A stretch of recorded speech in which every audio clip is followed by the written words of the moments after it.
particular clip from YouTube you might have missed if you were concerned with gods and goddesses, or if the primary idea in our mind is that there is a power greater than us,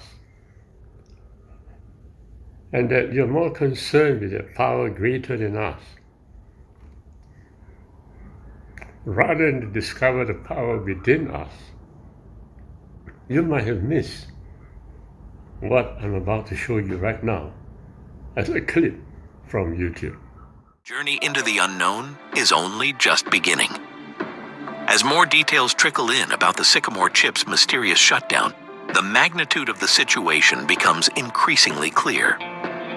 While Google has yet to release a comprehensive report, leaks from insiders have painted a vivid picture of the chaos and awe that unfolded in the final moments before the quantum chip was powered down.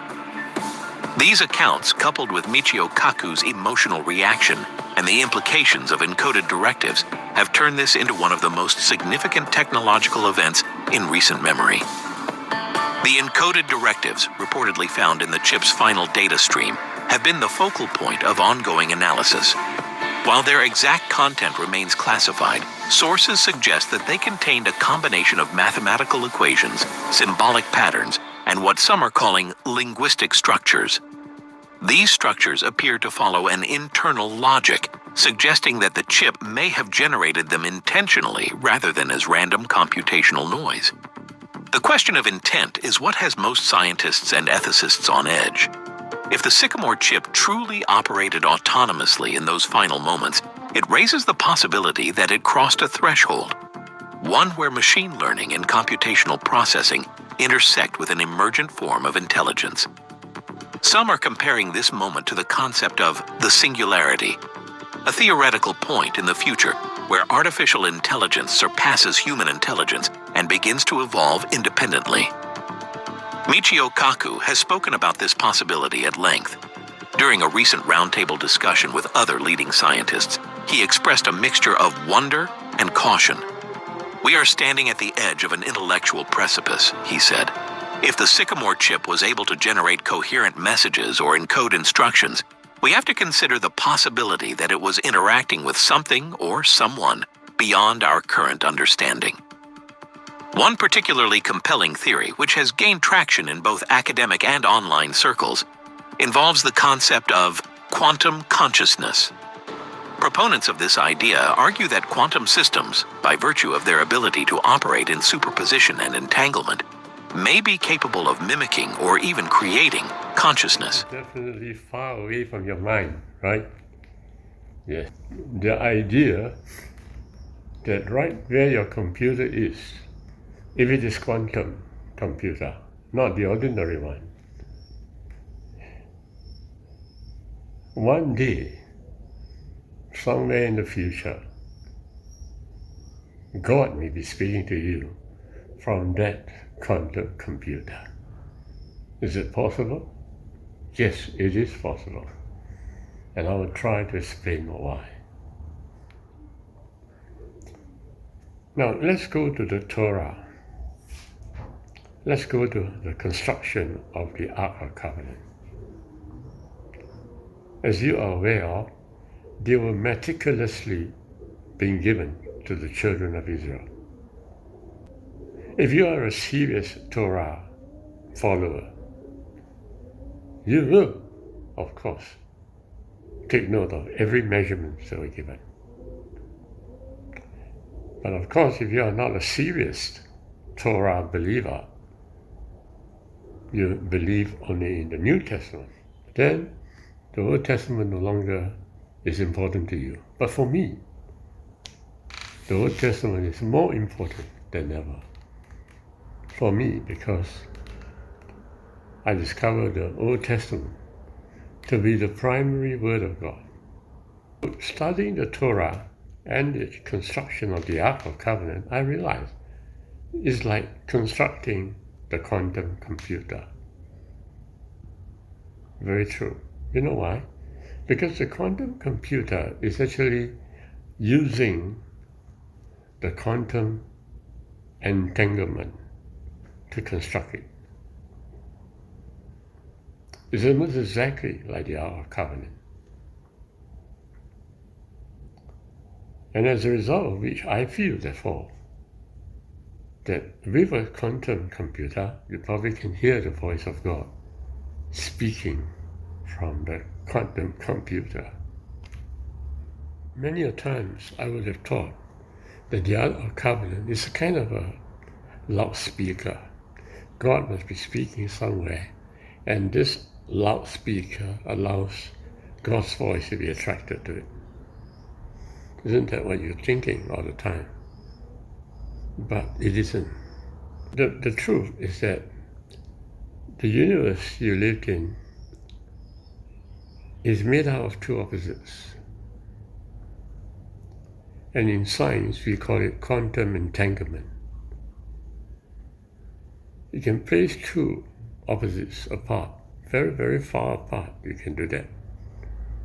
And they're connected to each other, and although they're at a distance apart.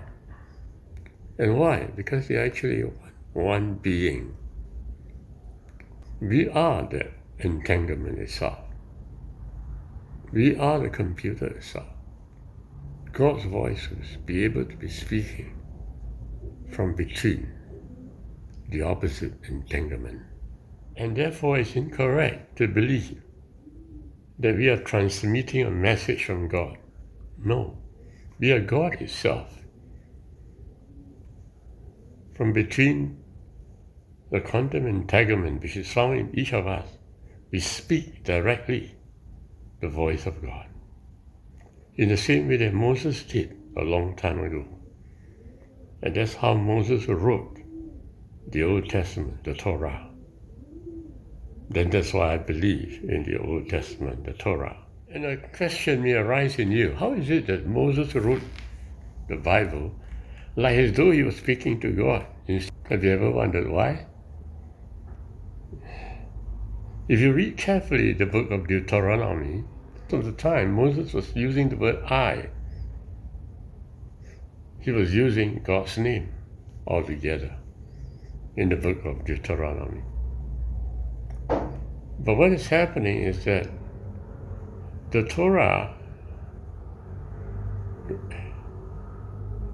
entertains not only the mind of those people like myself who understood God within us, but the Torah also entertains ideas of people who do not wish to have access to God directly, but instead prefer to have access to God via an idea in the mind called the God of Israel.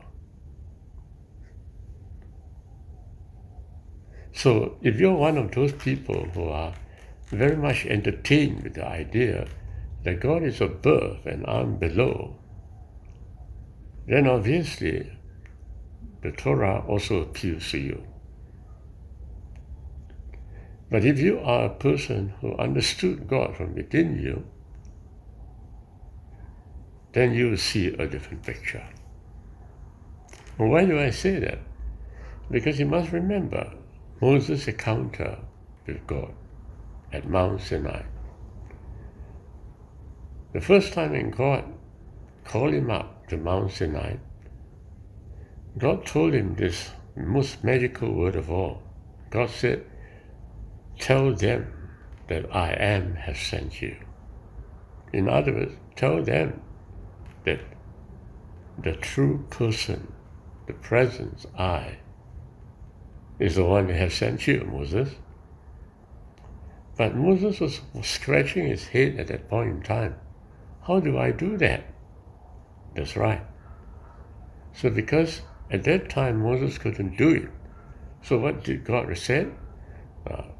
It's okay. Tell them that the God of Abraham, the God of Isaac, the God of Jacob has sent you. There are two ways of looking at it. Either you want to see God as a God of Israel, or you want to see God as speaking in you. It is up to you. Or not exactly up to you. If you want to see God in you, you have to have a realization of God's awareness in you. Most people don't have it. But if you have it, then you can tell them that I am has sent you. But if you cannot, then you just tell them that the God of Abraham, Isaac, and Jacob has told you. And why am I writing this video? Because I heard the message of God in me. And God is telling me to tell them that I am has sent you. And so I'm trying my best to do that right now. But if you cannot receive it in this manner, then it's all right if you receive it as the God of Abraham, Isaac, and Jacob. Before I close this video, I just want to emphasize that we carry in each of us the singularity. We may think that the universe erupts from a black hole from that singularity. But that's not the total truth. The total truth is that the singularity is every moment, everywhere. Yes, right here are all the singularities. God is everywhere. All this sounds fairy tale and preposterous if you don't catch I am within you.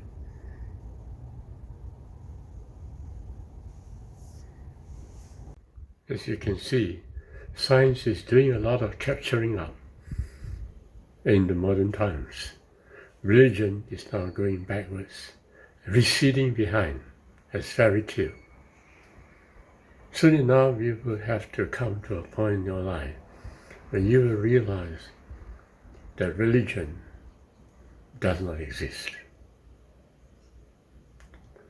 Let's embrace science. Let's embrace the fact that we all came from one awareness, from one reality, and there is no other. And because we come from one place, we must reach out to each other, embrace each other, in whatever language that we are, and discover love between us.